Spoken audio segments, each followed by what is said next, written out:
For centuries, theology was shaped by many voices, most of them male. And yet the Church has recognized 4 women whose teaching was so profound they were named Doctors of the Church. Hildegard of Bingen, Catherine of Siena, Teresa of Ávila, Thérèse of Lisieux, women who illuminated the Church with wisdom. This is their story.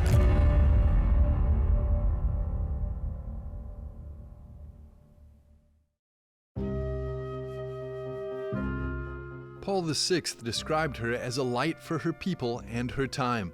Benedict XVI, who had been familiar with her work since his youth, highlighted her remarkable ability to read the signs of the times. She is Saint Hildegard of Bingen, an extraordinary figure of the Middle Ages, mystic, Benedictine nun, philosopher, naturalist, musician, poet, healer, and theologian. It was Benedict XVI who canonized her and later declared her a Doctor of the Church in 2012. Recognizing her exceptional legacy. Importante figura femminile del Medioevo. Born in 1098 in Bermersheim near Bingen, Hildegard entered a Benedictine monastery at the age of 8. She experienced visions from childhood, which she began to record in adulthood through theological and cosmological treatises. Around 1150, she founded her own convent at Rupertsberg, near Bingen, in the Rhineland region of Germany. She didn't hesitate to leave the monastery to confer with bishops and abbots, nobles and princes. During the investiture controversy, she fiercely challenged Emperor Frederick Barbarossa, until then her protector, when the emperor supported 2 anti-popes against Pope Alexander III. Pope Eugene III granted her official permission to write and preach her visions, an extraordinary privilege for a woman of that era. Carmelo Pandolfi, full professor of philosophy at the Pontifical Athenaeum Regina Apostolorum, is well versed in Hildegard's life and work, having also organized a dedicated study day on her legacy. È una figura composita. Hildegard is a multifaceted figure, an abbess, and thus a woman of power, as well as mystic, philosopher, pharmacist, and physician. Above all, she is a holy woman, and that is how we are primarily called to see her. I would say that in hindsight, what she developed in her visions represents the finest part of her legacy. Her mystical visions were highly complex, focusing on the relationship between God, humanity, and the cosmos. Here we have a figure, the Ancient of Days, with a slightly graying beard, and below him a younger, ruddy figure, holding a lamb. The Father, in faith, we can imagine an act, an action, that is the generation of perfect life, the perfect life generated. The Son, who from all eternity accepts, in the face of evil, to become the sacrificed lamb.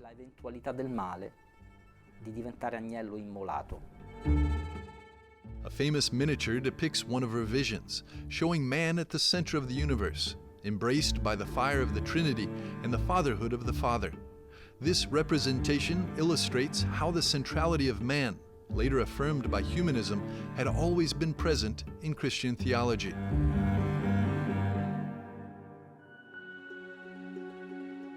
For Hildegard, human health is the result of a harmonious balance between body and soul, each supporting the other. In the heart of Rome, the auxiliary sisters of the Opera dei Santi Angeli continue to offer Hildegardian medical treatments and consultations in their guest house even today. Facciamo soprattutto accoglienza. In his journey, we focus above all on offering hospitality. For more than 10 years now, we have been living according to the lifestyle of Saint Hildegard. Welcoming others in the spirit of Saint Hildegard's is rooted in simplicity. She guides you along a path that may consist of simple acts, walking, eating, and seeing the green, returning to the life we were called to. She also helps us discover that the body is essential because one must die in good health. Perché tu devi morire da sano. It is a beautiful thing that she says, for example, that when a person dies and the soul has to leave the body, it is sad because they truly work together. And in the same way, Saint Hildegard's remedies help the body to be well, so that it may be well in order to serve God better. Per fare le cose meglio per Dio. Dr. Daniela Palamegna, a pharmacist, explains how they put St. Hildegard of Bingen's therapeutic principles into practice. Proponiamo appunto questi. We offer these elixirs, these spices, spelt pasta, spelt flour, rice, and pearled spelt. She also speaks a lot about chestnuts, which are very beneficial, especially for the brain and cognitive activity. Cerebrale.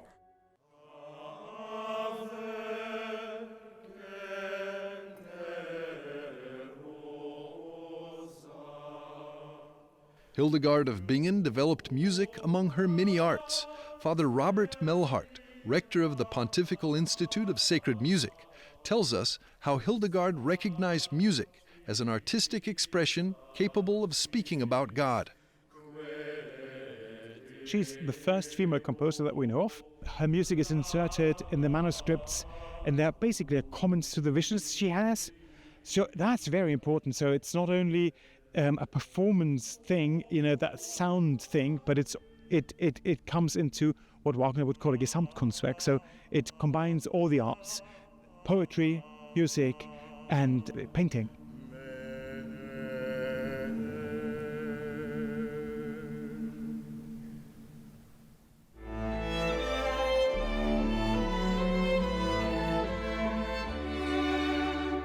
Coming up next, the saint whose letters helped bring a pope back to Rome, St. Catherine of Siena, the small hand that moved history.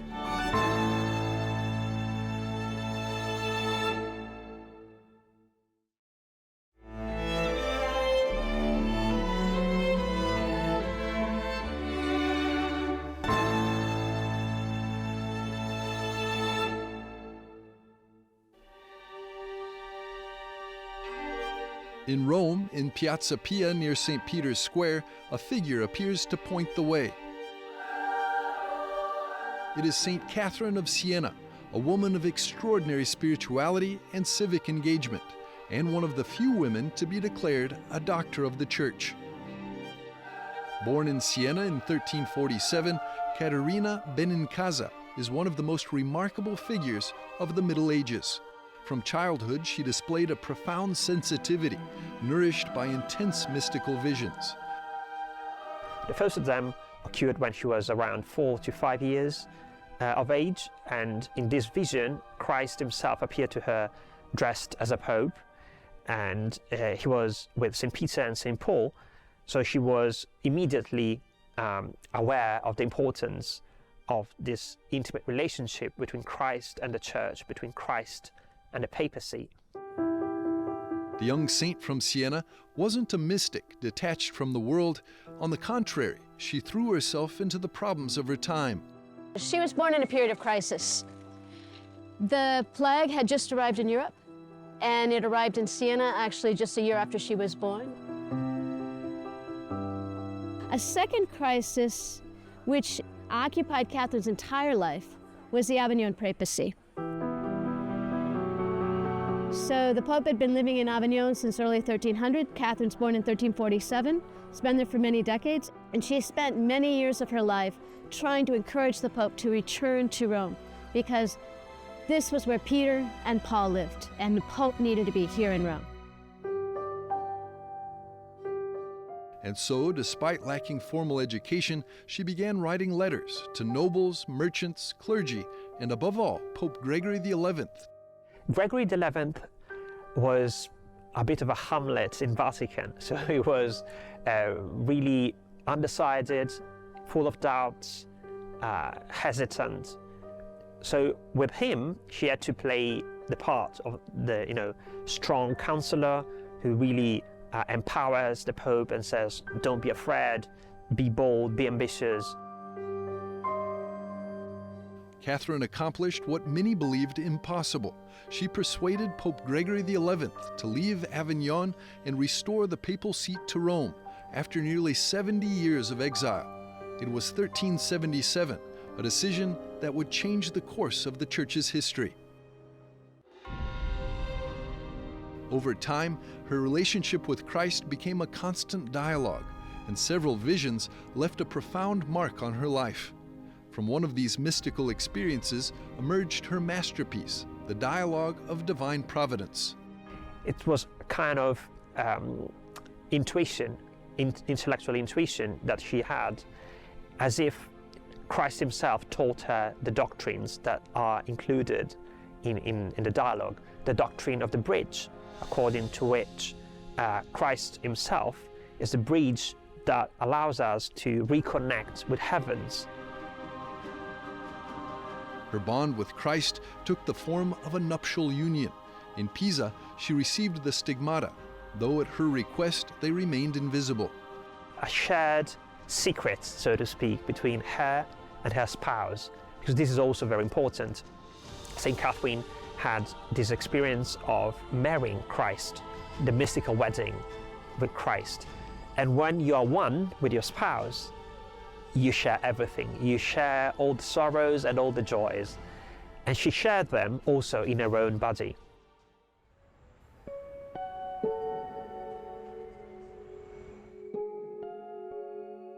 At Santa Maria del Rosario at Monte Mario, a relic of St. Catherine of Siena, a small hand that influenced the Church's destiny, is preserved.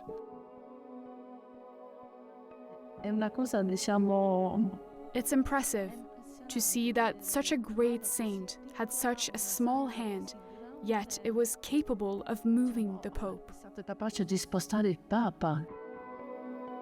The stigmata marks became visible only after her passing.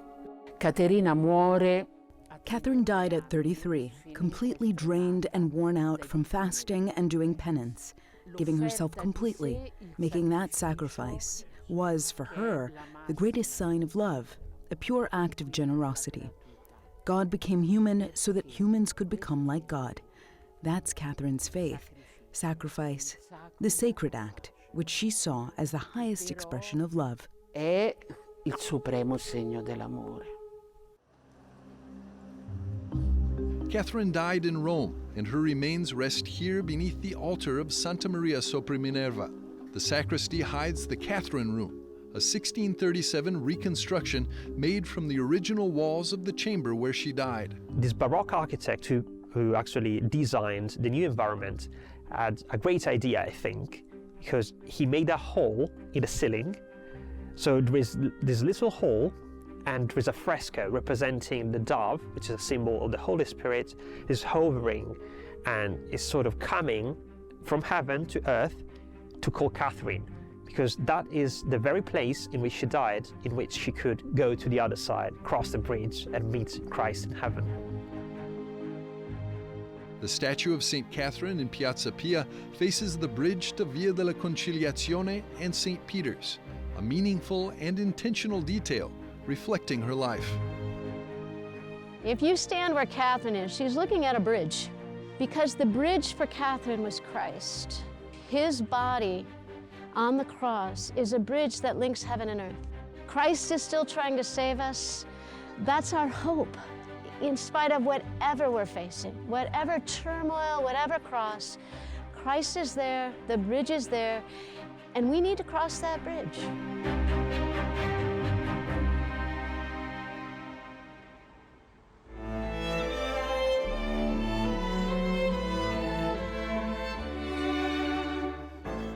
After a short break, two Carmelite doctors of the Church, St. Teresa of Ávila and St. Thérèse of Lisieux, from the heights of mystical contemplation to the hidden holiness of everyday life.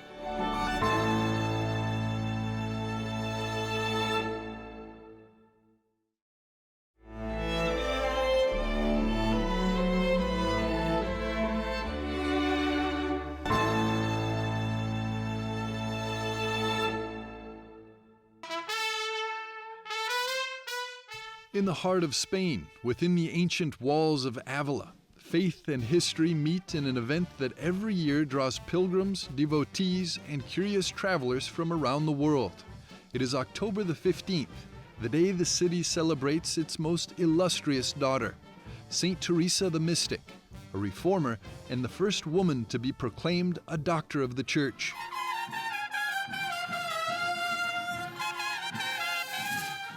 In a Spain marked by wars, reforms, and inquisitions, a woman was born in 1515 who would forever change the face of Christian spirituality. And we must remember that just a few years before Teresa's birth, the Protestant Reformation had erupted. All of Lutheran theology was emerging. It quickly became not just a religious movement, but also a political one, sparking the wars of religion across Europe. Teresa witnessed the suffering of the Church, and in her heart arises a deep desire to lift it up, to heal the wounds inflicted upon it.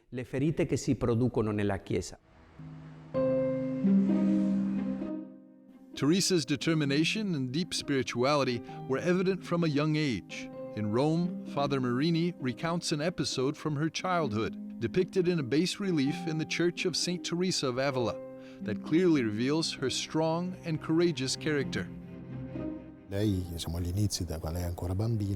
This episode from Teresa's life takes us back to her early years, when she was still a child.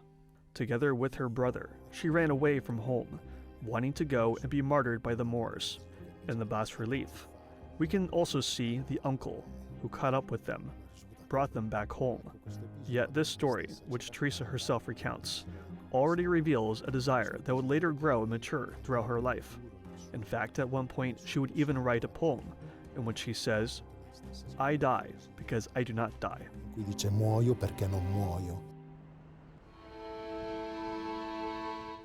As she grew older, Teresa's faith was put to the test. At the age of 20, she entered the convent, but it was not the life that she had imagined. Teresa went through a long spiritual crisis, one that reflected the broader crisis within the church of her time. Father Emilio Martinez, professor at the Pontifical Theological Faculty Theresianum, explains how Saint Teresa, founder of the Discalced Carmelite order, became one of the most important figures of the Catholic Reformation.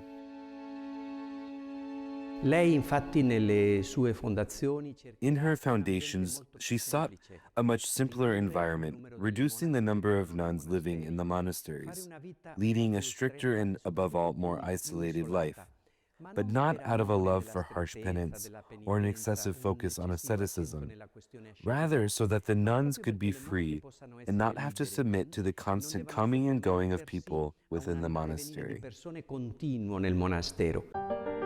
Her life in the convent was marked by illness, but it was precisely through suffering that something extraordinary happened.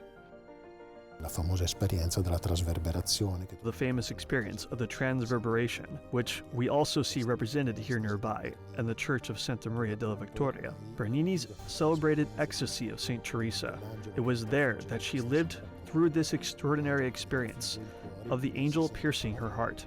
She describes how, in that moment, she felt as though she were dying, yet at the same time, experiencing an infinite delight, a sweetness so intense that it made her long for that death to be fulfilled.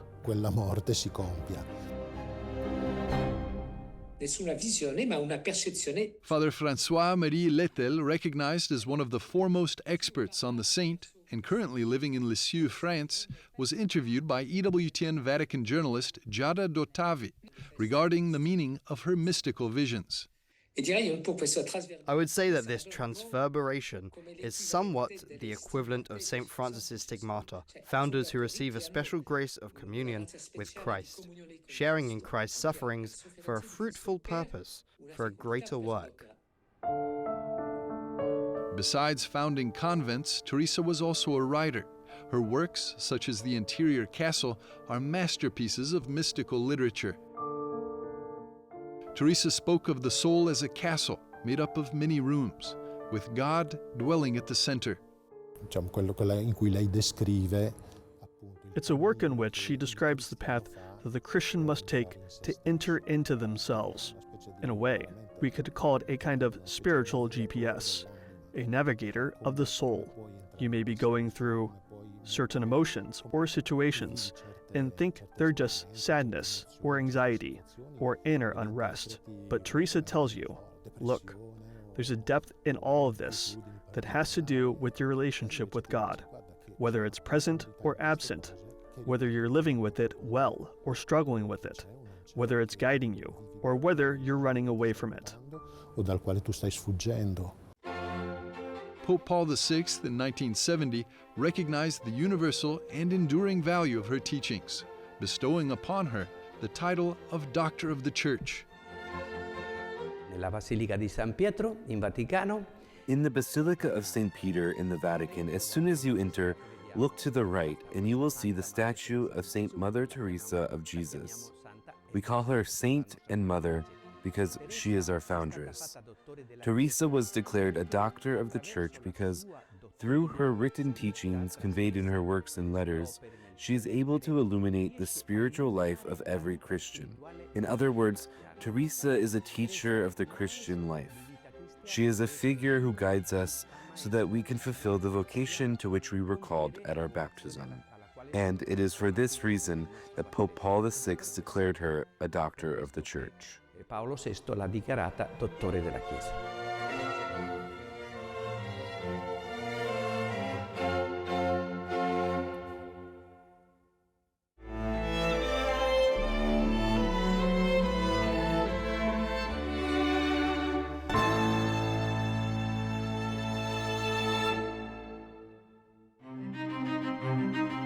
300 years later, in Normandy in 1873, a girl was born destined to become one of the most beloved saints in the world, Thérèse Martin. Her life was brief, only 24 years, but her soul was vast, capable of inspiring millions of believers with her little way, a path of love and simplicity. Thérèse grew up in a deeply Christian family. Her parents, Louis and Zélie Martin, also canonized, passed on to her a living and concrete faith. Yet her life was not easy.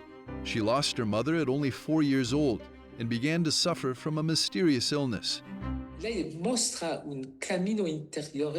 She shows a truly splendid interior journey. At the age of 10, she had a very serious illness, psychological and psychosomatic, and she was healed by the smile of the Virgin Mary, that is, by the experience of Mary's maternal love, and especially at 14, what she calls her Christmas conversion. She describes it beautifully. She was freed from her hypersensitivity, from a certain childishness, and begins what she calls a giant's race towards God. Thérèse was determined to enter the Carmelite convent, but she was still too young. At age 14, she made her one and only pilgrimage to Rome. During her stay, she prayed in the Church of Trinità dei Monti. She went with her father here in Rome to ask the Pope the possibility to enter in the convent. And when she stayed in Rome, she stayed 300 meters away from here in a small hotel. If you go in the street, you can see it's still written that St. Teresa stayed in this place when she was in Rome. And she came frequently at the Chapel Mater Admirabilis to pray during her stay here in Rome. Seeing this picture of the Virgin Mary, which is painted as a teenager, was probably a great help for her to pray. When she was finally presented to Pope Leo XIII, Thérèse knelt before him in tears, asking permission to enter the convent. The Pope told her to trust and follow the guidance of her superiors. Sister Antonella Piccirilli, professor of theology at the Theresianum, explains how Thérèse lived this disappointment. When she recounts that the Pope did not give her explicit permission, she writes, "I had already offered myself to Jesus, to be his joy, his little toy, his ball. And on that day," she says, "Jesus pierced the ball." This image seems playful, but it expresses a deep pain. A punctured ball is thrown away, is useless. Thérèse felt useless in the hands of God, yet she made even this her joy, because her joy was to delight God. Upon her return from Rome, Thérèse obtained permission from Bishop Flavien Hugonin to enter the Carmelite convent at the age of 15. Behind the silent walls of the monastery, her deepest spiritual journey began. Thérèse didn't perform great external deeds. She didn't travel, preach, or found orders. Yet in the small, ordinary acts of daily life, she discovered the greatness of love. This is her little way, a way of trust, humility, and total abandonment to God's mercy.